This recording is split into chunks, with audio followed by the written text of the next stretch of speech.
Hello friends. Today our topic is polymorphism in the object-oriented programming. So we will see step by step, but now we are talking about the definition of polymorphism. Here at the first point that polymorphism is a word that came from two Greek words. Poly. Poly mean many and morphism means form. That polymorphism is a depend on many forms. Now, second point of polymorphism is that if a variable, object, or method perform different behavior according to a situation, it's called polymorphism. Now, there are four concepts of polymorphism. First concept is a duck typing. Second concept is a operator overloading. Third concept is a method overloading. And fourth concept is a method overriding. So guys, these are the four concepts of polymorphism. We will see step by step, but in this video first we will study about duck typing concepts of the polymorphism. So guys, let's start. Now I will write the code of duck type. In the starting I had to create a class. So class keyword. Now the name of class will be duck. After that colon. Then now I have to create the method of the duck class. So always the method created with the help of def keyword, def, then the name of method. It means that I am going to create the method of this class works, because always duck works. So now this has been the created the method. In the brackets now I have to pass a parameter. So it will be the self. Now it has been created. Now I am going to print a message for duck. That's how duck works. Print the duck works like tapak, tapak, tapak. So I will write here tapak, tapak, and last one tapak. Always duck works just like this. Now second class horse, creating the method of horse. That definitely horse also works, and parameter as self. Then print a message for horse, that how horse works. Horse works like thub duck, and last one same thub duck. So horse works just like this. After the class I have to create a function, my function. The name of function is my function. You can give any parameter here. After that, now I will call this method. In this function I will call works method. So how will I do? This parameter you have to write here, obj, then dot. After that this works method name. After that close brackets. Now I will call the method, means work method will be called by this one. I am writing here something for you guys. Work method. Now I am going to create an object of the class. The object name is d equals to, now the class name is a duck. After that brackets.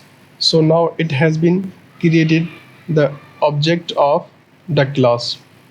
After that, now I will write here the function. The function name is my function, this. So with the help of my function I will call this object. So I will pass here d. So this d will go here in the object and it will check in works that is it available in the work method. Yes, definitely you can see the work method is also the method of the class.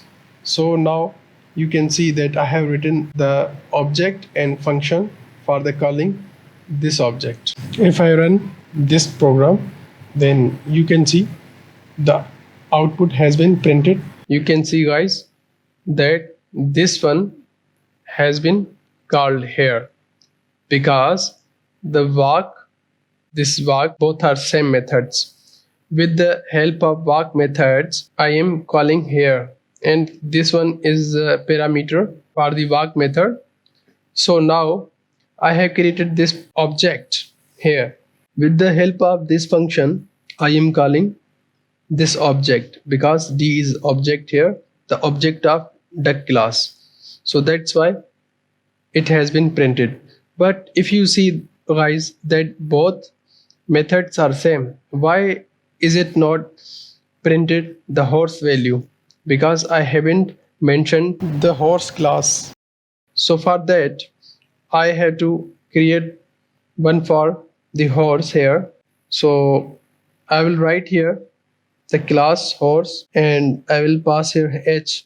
Now if I run the program, then you can see the both statements have been printed, because right now if you see that I have created the object of horse and calling it from the function. So now if you see that both methods are same, and this one, that's why both values have been printed. Hello friends, now I am going to give you another example about the polymorphism.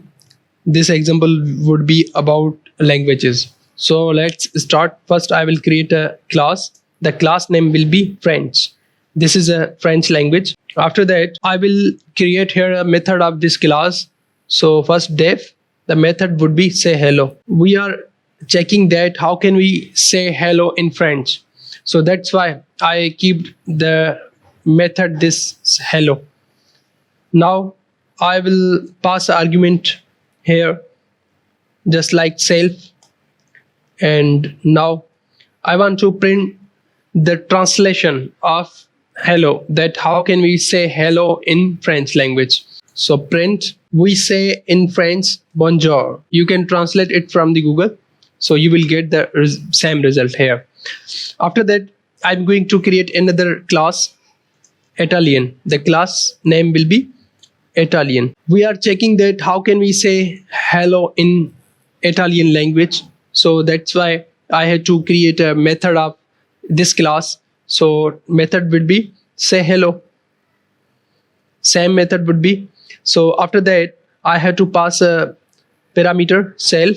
Then I am going to print the word that we say in Italian as a hello. Print ciao. We say in Italian language hello, this word ciao.